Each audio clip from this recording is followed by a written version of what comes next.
Hello and welcome to Commodity Champions. I'm Manisha Gupta, and there has been lots of news, lots of buzz when it comes to weather this week around. It has been about the monsoon, which is finally making an onset on the 1st of June is what IMD says. The dates differ when you talk to IBM, the weather company, or the SkyMet, and we will discuss all of those vagaries right now. But apart from that, it also is about the locusts, which have been really impacting 7 states in India, the worst in last 26 years. We also have seen cyclones going by in the previous week, and it also has been a very severe heat wave that we've seen in the northern part of India, in Delhi and in Rajasthan, where we saw the temperatures touching 47 to 50 degrees on the higher side as well. And amidst all of this, even as it is a lockdown, we have seen agriculture as the only sector which has seen growth continuing in the previous quarter, and the expectations are that we will find a prominent place now in the GDP numbers there as well.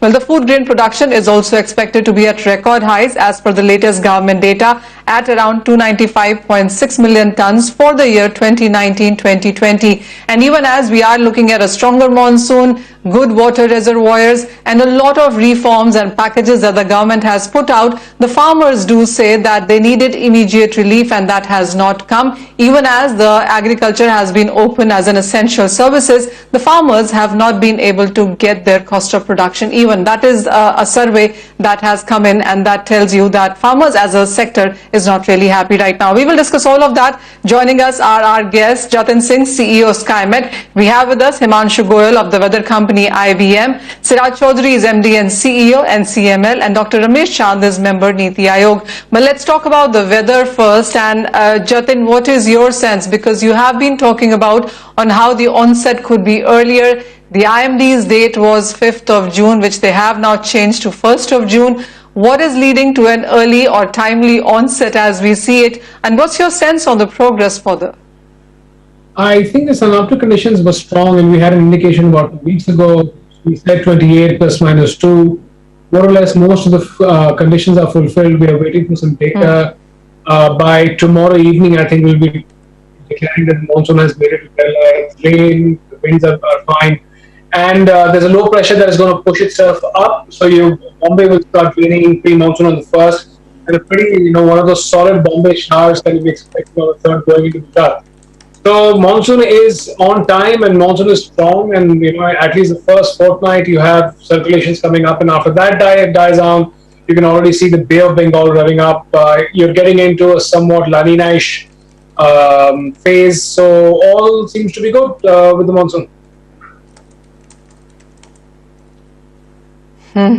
All right, Himanshu, what is your sense? Because your date also was in the first week of June. Are you also preponing it? Do you see the onset of the monsoon earlier than normal? So thanks, Manisha, for having me. So we are still sticking on the date of 4th. And what we see as of now is these early showers because of a low pressure area developing around Lakshadweep coming towards Kerala. So it's essentially for, IMD to really sort of declare what is the date of monsoon, but this is a local phenomenon as we see, of course, arriving from Arabian Sea. But the onset date for us is 4th, and thereafter, as we've been discussing, we see some erratic rains in the beginning, but the monsoon is 102%. The volume of water will be adequate for Kharif. And there is some sense of local low pressure in Arabian Sea also moving northwards. So all our ensemble models do not tell us exactly where the threat is going to be, whether it will be towards Gujarat or Mumbai or towards Oman. That's something under watch. So we're pretty much around 4th for monsoon onset and a good monsoon. A good monsoon, erratic rains, but sticking on to the higher monsoon or above normal or near normal monsoon is what we've seen as numbers coming in.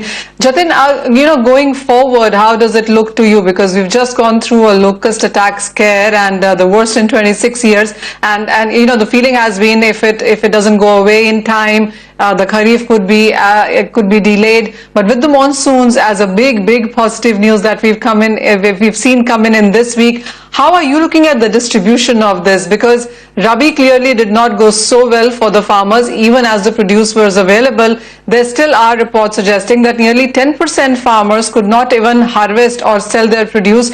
There also is a survey which says that 60% of farmers who harvested reported yield losses there, and 56 farmers actually are reporting difficulty preparing for upcoming sowing season. To all of their minds, the monsoon would be a major factor, because the farmer in any sense would ensure that they have all the facilities, all the inputs, depending on what monsoon really is going to be for them. How are you looking at then the months of June and July? There have been initial reports saying that June perhaps is not going to be very rainy.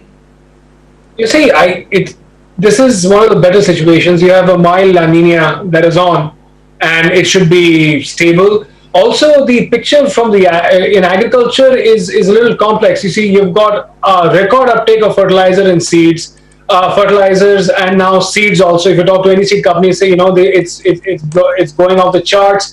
The government has come in and done massive procurement, and then some cash has gone into the system. You've got the KCC thing being more aggressive, and you're going to see a significant footfall and uptake. Agriculture is an essential service. So apart from 15 days after the lockdown was announced, agriculture has been let loose, and all the transport and a lot of those issues have been sorted out. You're also coming in from a year last year, which was 110%, and that means, and you've got a pretty decent pre-monsoon going on.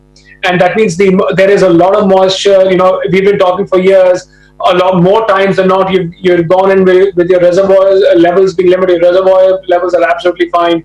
Your onset is going to be good. I think you're looking, and you're coming in from a pretty decent Rabi. So I think all is good.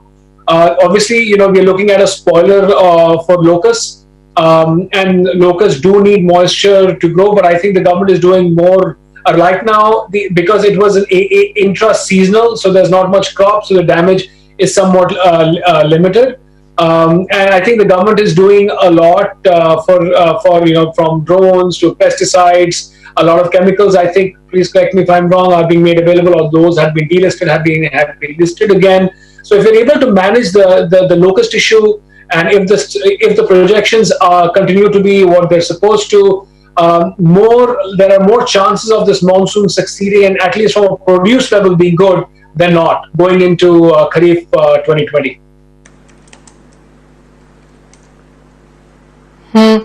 Mr. Chaudhary, I want to include you in the conversation as well. And even as the monsoons are good, and as Jatin said, the reservoir levels are also on the positive side. The rains are expected to be good as well. But even then, when you look at the Indian agriculture sector, and even as this was open as an essential services all throughout during the lockdown, the farmers as a lot are not a very happy lot. Even as we've seen agriculture get some mention in the financial package that the finance minister also announced, immediate relief that perhaps the sector was looking at did not really arrive. Yes, Manisha, agriculture actually, in fact, at the moment, the present Rabi scenario, I would see it in two parts. There is the good part, which is, I think the government and various state governments moved very quickly to align themselves and set themselves up despite the COVID restrictions to have a great performance on procurement. So which is, whether it's Punjab, Haryana or MP, they've had a great performance on procurement, and today, as we reach the end of May, I think the procurement is pretty much the same as what we had done last year. There have been some states which have lagged, but by and large, the procurement has been good, and that should have been a reason for a large part of the farmers to be very happy.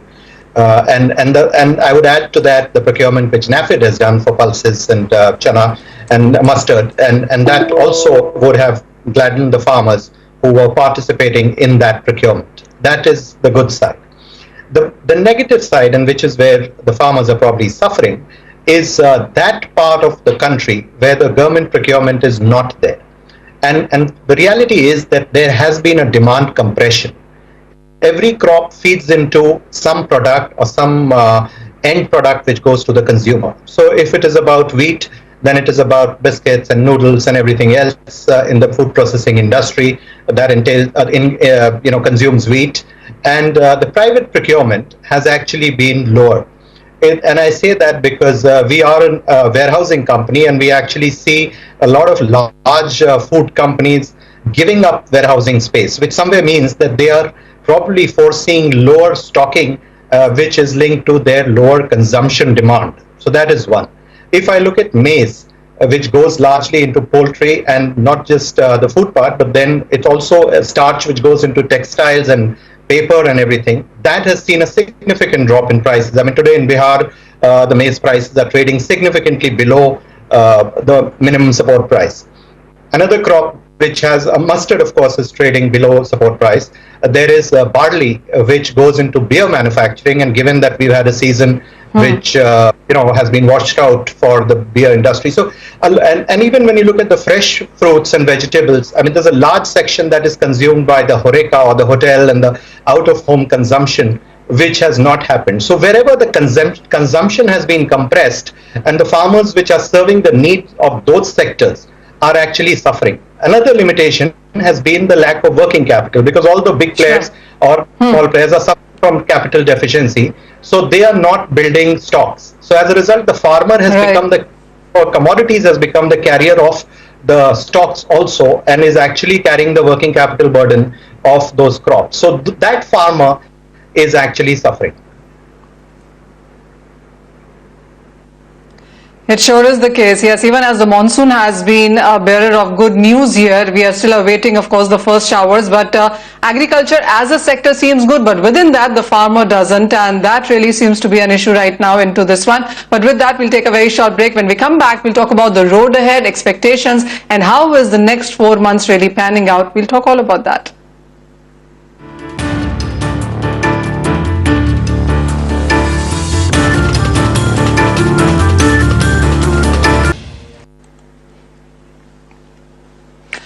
Welcome back. Well, agriculture contributes nearly 17.5% of India's GDP, and as per the latest data, it is one of the major producers of rice, wheat, pulses, cane, cotton, also the highest producer for milk, and the second highest producer of fruits and vegetables in the world. And nearly 65% of India's water requirements come in the coming 4 months, starting from June to September. So this is the most important part to look at. Coming to you, Himanshu, how are you looking at the next 4 months now? Because whether it's about monsoon, and as the discussion has been that from 17.5% of India's GDP, and with the kind of 3.7% growth in agriculture that we have seen, even with the lockdown, even as every other sector has seen a decline or a demand destruction or a contraction, agriculture will still continue to stand tall with the kind of demand that we've seen from in-house and the expectation that the monsoon is going to be well as well. So how are you looking at the next 4 months with the record production estimates that the government is putting out for food grains in this year? These 4 months are going to be of utmost importance. Right from the basics, I think agriculturists have got a good sense of demand with the lockdown. Essentially, all of us are consuming more directly. The supply chains are improving. If something is not improved, everyone is working to improve them. And going forward with the uncertainty and a good monsoon and a lot of labor down in the villages, we're fairly hopeful that there will be and good amount of consumption in the rural India. That should be one uptake, I feel. While we are really not experts on the agri-tech and economics here, but I think one trigger of good monsoon and a latent demand in rural economy gives me personally a sign of hope. That's what I firmly believe. Himanshu, would you also want to stick your neck out and tell us on what months are going to be better and not the rest? Because we usually see on how July and August do see the maximum rainfall coming in, and that is going by the textbook. That is what the farmers look at as well. Can we expect the same this season? Yeah, so it's pretty much the same. We don't know about the extension later as last year happened, but of course the southern and Western India does get a great volume of the water. East has been well moisted, as we see with Amphan and other western disturbances in the north. So there will be some parchness in Rajasthan, Western UP, and bit of northern MP. Rest of them should be good starting July onwards. So that's pretty much a standard pattern of monsoon. But of course, it gets intense after June and July, August, and September.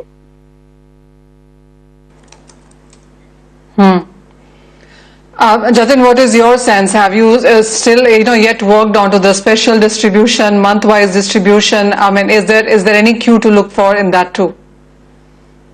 Both from a spatial distribution, you see, if you look at the distribution, June is supposed to be 16%, July is 29%, 33%, August is 29%, and then September is 17%. And apart from June, when the ENSO conditions are good, you really can't speculate about any other month. The standard deviation of these 3 months is anywhere around 20%. And sometimes, if the conditions are good, monsoon actually extends all the way into October, when you start getting post-harvest losses. In terms of an ENSO kind of dominated, which is favorable, you would see that Central India, West Coast, this is a long 20-year trend, are now disproportionately getting the better amount of rainfall. The North India should come to a normal, but more of the excess is probably going to be concentrated somewhere between the West Coast and Central India. And if you look at the long-term kind of statistics, you'll see that rain over East India and Northeast India is going down, but that is only in a relative sense. They should be okay. Jatin, shouldn't we soon be getting into weather futures here, because that is a demand that has been long-standing, especially for a country like India. I mean, we're hoping that it gets cleared by the regulator. We've seen derivatives index trading also started. What is your sense on the weather futures in the Indian markets? What is the work really happening on that side? There is something coming. I think you're going to get the news in a couple of days. I cannot say anything, but there is something that is in the works. All right, we will wait for that. Mr. Chaudhary, I want to get on to the migrant issue as well, because, among one of the many concerns is, as the farmers have put out, and as I was quoting earlier, there have been various surveys out. You said that private buying from farmers has picked, but not so much. The agri activities were also allowed during the lockdown. But the farmers say that input cost, one, is higher.